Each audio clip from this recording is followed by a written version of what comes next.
Hey everyone, welcome back to another video. Today I want to be talking about something that is kind of an interesting part of the Winnipeg Jets 2.0, or you could say the Atlanta Thrashers / Winnipeg Jets franchise, and it is from their first year locating back to Winnipeg.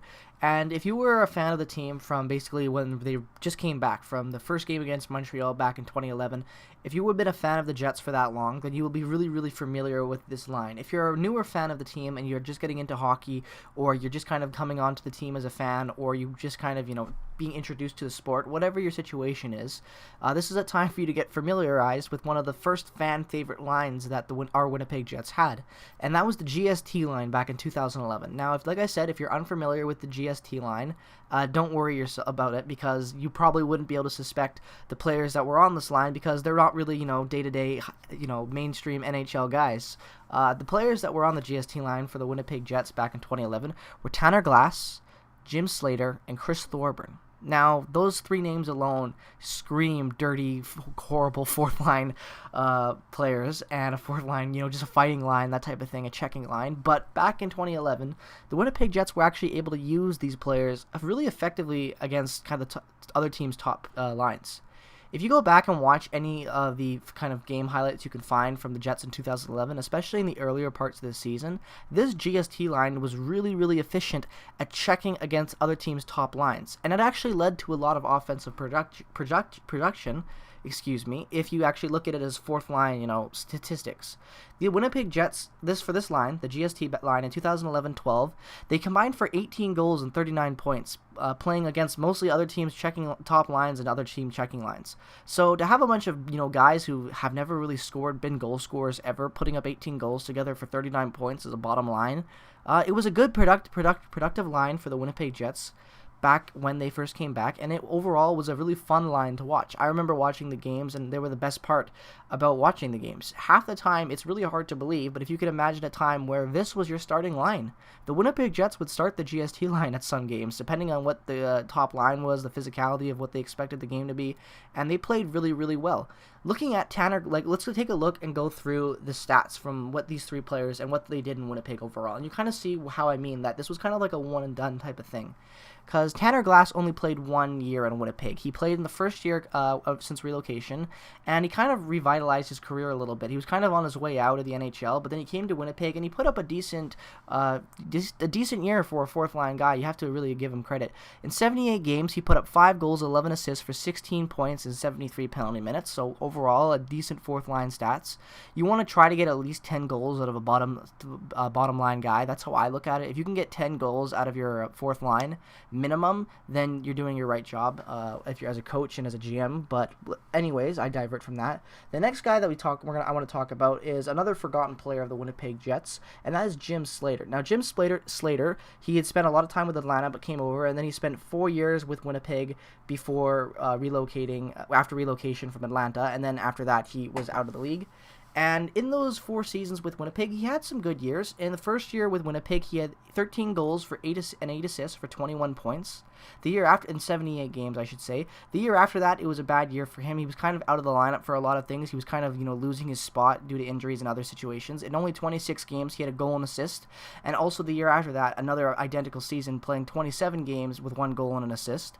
And then the year after that, in 2014-2015, putting together a final solid 82-game season, putting it with 5 goals and 8 assists for 13 points. He was not very good that year for them, but unfortunately the Winnipeg Jets at that time really didn't have a better option other than Jim Slater, because they needed a defensive player to have on the penalty kill and situations like that. They didn't have a lot of guys like that they trusted enough defensively, because you gotta have to think, back in 2014, 2015, 2013, 2014, back in this time for the Winnipeg Jets, they were the most penalized team in the NHL, so they didn't have a lot of guys they could trust defensively, so that's why Jim Slater got a lot of time. But the next player that I want to talk about is one of my favorite Jets that I've always loved, definitely a fan favorite with the club, and that is Chris Thorburn, Stanley Cup champion Chris Thorburn, I may add. And he spent a lot of time with Winnipeg. He spent most of his career playing in Winnipeg, and overall, he had some decent years. So, in the first year of the G.S.T. line, the only year, I should say, of the G.S.T. line, Chris Thorburn put up, in 72 games, 4 goals, 7 assists for 11 points. And after that, his numbers stayed very similar to that. The year after that, in 42 games, he put up 4 points. The year after that, in 2013-2014, he played 55 games, putting up 11 points. The year after that, 14 points, 12 points. Then his final year in Winnipeg, only putting up 4 points. But in that final year in Winnipeg, he was more of a fighting guy that was called up from the AHL. You know, if you remember that season when, you know, the whole fight with Pittsburgh, when Wheeler fought Malkin because of that dirty hit. I believe that Chris Thorburn also had a great fight with Tom Sestito that game. I remember that being one of his best moments of his final season. And overall, he was just a great player to have for the Jets, and it was a fun player to watch. He had some great moments with the early parts of the team. He scored some amazing goals that were just out of nowhere that no one ever thought he would score, and he was a fun player to watch. He had a great personality, fun guy to watch fight, you know, just an old school hockey player, and it was fun. These guys were fun to watch. Now, when you're like thinking about this now and you're a Jets fan and you look at the GST line, you're thinking, holy shit, you know, like even playing guys when we had Tanev with Lowry and Kopp, that's a better checking line. And yes, it is in a sense, and it is a better line because they had better offensive production. But when you look at a line like this, what it did for the city is more important than what it did on the ice, I believe. The Winnipeg Jets at this time were just coming back. The city was excited to finally have hockey again. We had the NHL. We had, you know, the spotlight of the NHL. We were the spotlight that season. You know, the new team in the league. Everyone wanted, you know, was watching our games. We were always the big ticket games. You know, Solane coming back. Our first game against Montreal. You know, the preseason game against Columbus when Buffalo dropped it. That was a great season. And there's so many moments that you can go through in those first couple seasons of the Winnipeg Jets, and especially the first season, where it's like, wow, you know, it's great to have hockey back. And that's what the GST line did.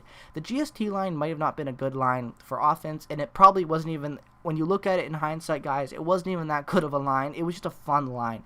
What the GST line did was get Winnipeg excited even more for hockey because we had something to root for finally in front of us. You had crowds shouting, you know, GST at games every time they took the ice. You know, and history has shown in Canada, crowds yelling GST usually means, you know, bad political stuff, angry mobs, and people not happy about paying taxes. But for once, something with GST was positive in this country, and it was a positive for a city that could really, really use it. It was fun to watch these guys play. I wouldn't be have such fond memories of the GST line if it wasn't for what they did for the city and what the conversation was and how fun it was to watch something finally on the ice in front of us that was the NHL again. And it was just a great overall experience to finally be able to have a checking line again, to finally be able to have hockey again. And that's what the GST line really stands for. If you look at it as a line that, wow, you know, this guy's talking about a line on the Winnipeg Jets, that this is one of their best fan favorite lines, that's sad.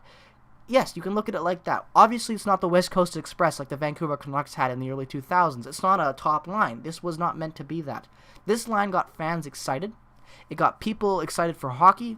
And it was fun to watch on the ice. The Jets back in 2011-12 weren't competing for a cup. Like, they weren't. Blake Wheeler wasn't the player he was now. You know, Brian Little and Andrew Ladd and Brian Little were their top offensive players with Evander Kane. And I would even beg to differ with Nick Antropov in their first season back. That team isn't competing, you know, and it was okay. Winnipeg, we almost made the playoffs in our first season. We were there for most of the time, fighting for that 9th spot, in the contention for it. We were there in the race. And this line brought entertainment. It was fun to watch. It's a part of the Winnipeg Jets history that I hope can get remembered because of what it did for the city. This was the first line that really got everyone excited. You know, after the GST line, you know, we had the Ladd Little Wheeler line. You know, everyone remembers that line. I was the first line for the Winnipeg Jets where it was like, wow, that's something special. Like, that was something to watch. It was a cool line to watch. It was fun. Cool combinations, cool plays. Everything was cool about that line. The GST line does the same thing for me, nostalgia-wise. It, you know, reminds me of a time when the Winnipeg Jets didn't have a Mark Scheifele at his current level. They didn't have a Kyle Connor. They didn't have a Patrick Laine. They didn't have even an Adam Lowry at the time, an Andrew Kopp. Any of the players that have come through on the roster, we didn't have it. Think about it back to this time. The only players left from this roster on the current roster now is Brian Little and Blake Wheeler. Dustin Byfuglien's gone now. Look back to what that team was. Look at that roster. I implore you, if you have the time and you're ever if you're a newer Jets fan, go take a look at the old team stats. Go and look through their history of the stats. Who put up their points? Who were their best offensive players? Who led the team in assists? Because you'll be so interested to see what had really happened. It doesn't seem that long ago, really, when you think about it, 2011, 2012 being the first time the Jets were back, and it really wasn't that long ago. But to see how far an organization can come from this being, you know, our first line to what our best line is now in just that short amount of time with the talent we've been able to get in the short amount of time that we've been back, it is just awesome. And overall, the G.S.T. line is something that I feel more Winnipeg Jets fans that are older, that have been around with the team since the start, it's a part of the team's history that we should try to remember, and a part of the city's history that we should try to remember as well. We turned one of the worst things that people hated about Canada in the G.S.T. tax, and we made it something fun and entertaining that people could chant at an NHL game, and it wasn't anything to do with political sides or parties. It was just plain old hockey, and I miss that about it, and it was something that I really cherish about the Jets, and I hope that other people will start to cherish it as well. I hope you guys enjoyed this video. If you like this video, please consider liking and subscribing if you are new to the channel. Guys, I've been really, grinding out these videos, and I've been doing this for about a month now, and I really appreciate all the support. I really do appreciate it. It means a lot to me to see the channel growing like it is with no hockey being on, so I hope you guys are keeping entertained with the content. Hopefully we'll have some new hockey back, and we can start making some new videos with, new information, breaking down games and all that type of stuff. But without any more further ado, guys, I hope you enjoyed the video, and I will see you guys in the next one. Peace out, take care, bye.